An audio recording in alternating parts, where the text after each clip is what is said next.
안녕하세요. 중앙대학교 양민아입니다. 이번 시간에는 조선시대 전통춤의 근대화 과정에 대해 알아보겠습니다. 먼저 이번 주차의 학습 목표부터 살펴보겠습니다. 첫째, 조선시대 전통춤들의 근대화 과정에 대해 이해할 수 있다. 둘째, 근대무용가 한성준, 최승희, 조태권의 활동을 통해 전통춤의 근대화의 모습들을 확인할 수 있다. 셋째, 전통춤의 근대화와 세계화 과정에서 중국과 일본, 미국의 코리안 디아스포라로의 영향들을 살펴볼 수 있다입니다.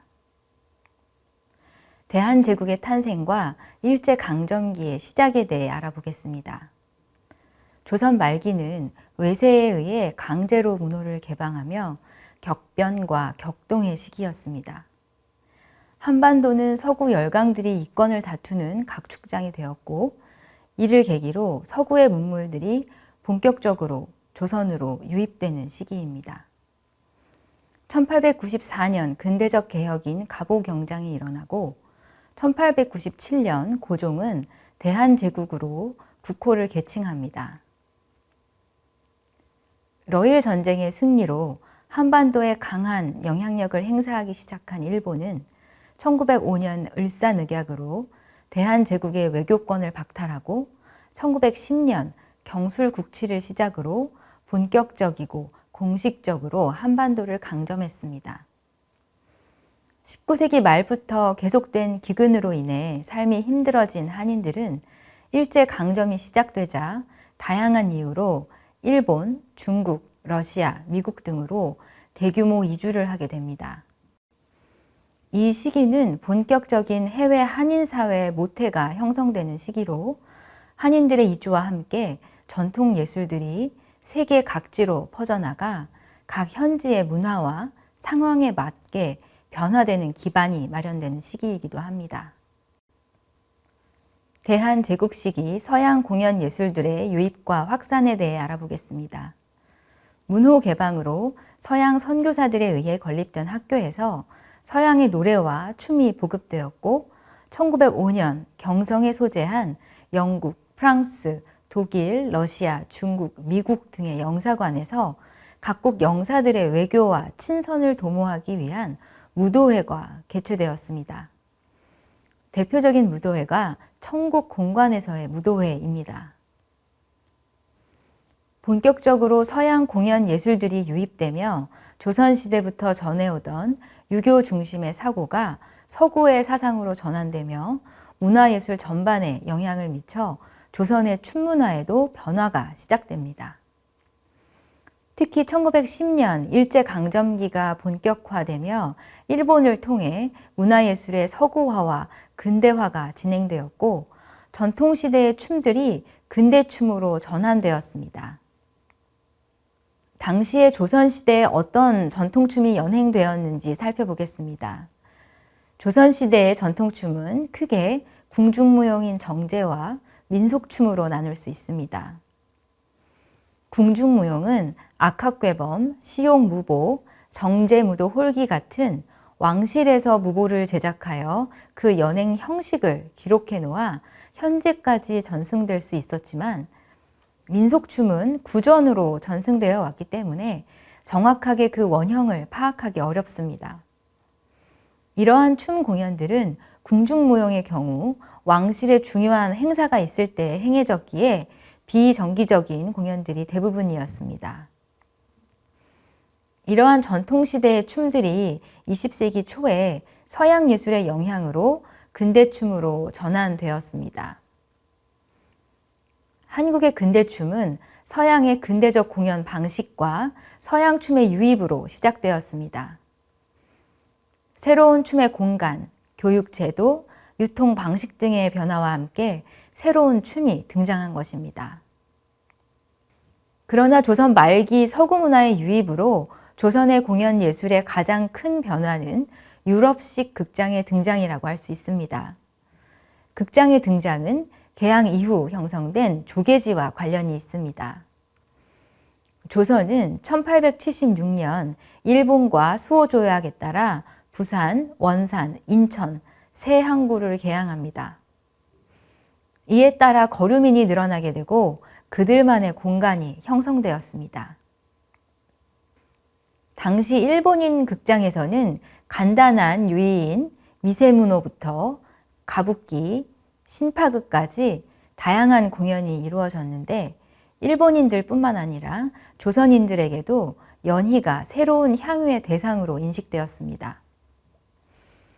당시에 청계천에 등장한 청나라의 극장에서 공연되는 창우는 조선인 예술인들에게 또 다른 창작의 영감을 주었습니다. 이러한 일본과 청나라의 극장 문화 유입과 함께 아현, 용산 무동 연희장 같은 자생적인 극장의 형태들이 등장하기 시작합니다. 이렇게 극장들이 등장하며 일반 대중들로 예술 소비 계층의 변화로 인해 문화 산업으로서 춤 공연이 시작됩니다. 이는 정기적인 공연, 그리고 무대와 관객의 분리와 함께 공연 작품들에 변화하며 무용 공연의 대중화를 이끌었습니다. 이 시기의 대표적인 극장은 1902년 설립된 서양식 왕실극장 협률사입니다. 이는 1908년 민간극장으로 전환되며 원각사로 개칭되었습니다. 서양식 공연들이 대중들에게 인기를 얻으며 흥행에 성공하자 1907년 광무대, 단성사, 연흥사가 1908년 원각사, 장안사 등 본격적으로 서양식 사설 극장들이 등장하기 시작하며 다양한 서양식 무대를 위한 여러 무대 공연 작품들이 제작되기 시작합니다. 극장 공연의 흥행은 기존의 전통적 춤 문화에 큰 변화를 초래했습니다. 즉, 흥행을 위해 대중들이 좋아하는 공연 레퍼토리를 발굴하기 시작했습니다. 조선시대에는 춤의 향유 계층이 왕실, 사대부, 관리, 서민으로 명확하게 구분되어 있고 각 계층별로 향유하는 춤들도 달랐습니다. 그러나 근대에 들어서는 이러한 예술 소비 계층의 구분이 모호해지고 불특정 다수를 대상으로 하는 대중 공연이 시작된 것입니다. 이제 극장에서 전통춤 공연은 공연의 입장료를 받아 수익을 올려야 하는 공연예술 산업으로 변모하게 되며 극장의 수익을 위해 공연의 흥행이 중요해지게 됩니다. 궁중무용의 극장 공연 경로에 대해 알아보겠습니다. 1902년 설립된 서양식 왕실극장 협률사는 고종 황제 어극 40년 경축 예식을 위해 설립되었습니다. 그러나 영친왕의 병으로 가을로 미뤄졌다가 결국 전염병이 크게 돌아 축하 공연은 연행되지 못했습니다. 이 경축 예식 준비를 위해 참여한 예인, 기생들을 중심으로 협률사에서 일반 대중들을 대상으로 한 1902년 12월 4일 첫 극장 공연인 소춘대유희가 개최됩니다. 소춘대유희는 제대로 예술 공연이 연행되는 첫 번째 정식 무대라는 점과 많은 예인, 기생들이 예술로 대중과 만날 수 있는 의미 있는 공연이었습니다.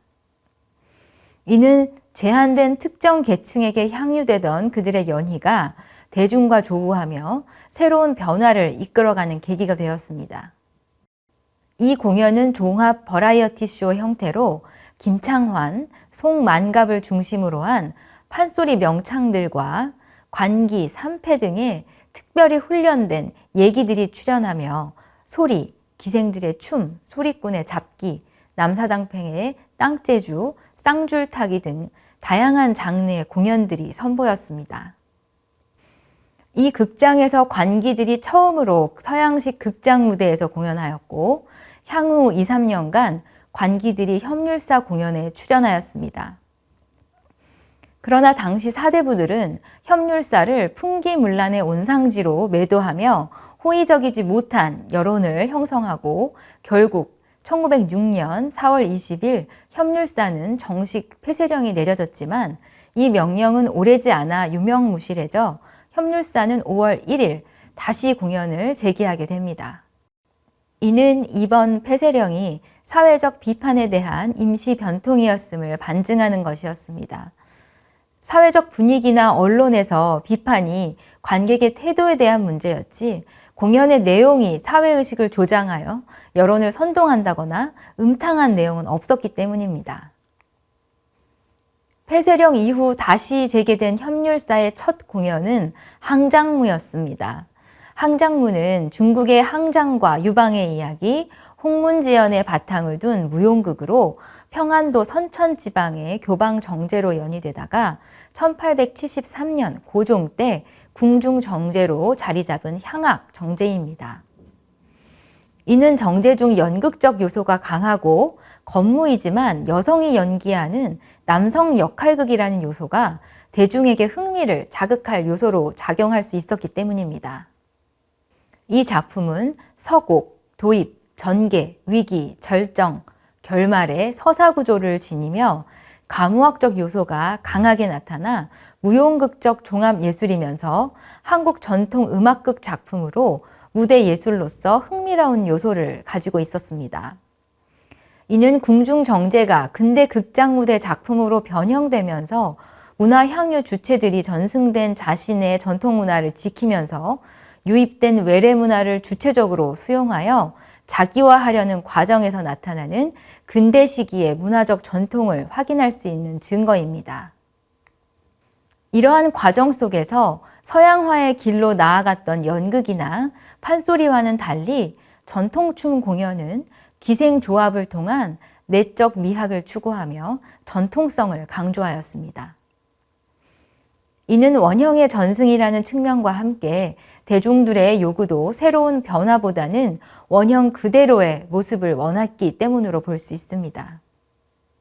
1935년 경성 부민을 위해 건립된 복합문화공간 부민관이라는 대형 극장이 등장하면서 공연 예술 또한 대극장에 적합하게 변모해야 하는 시점이 도래했습니다.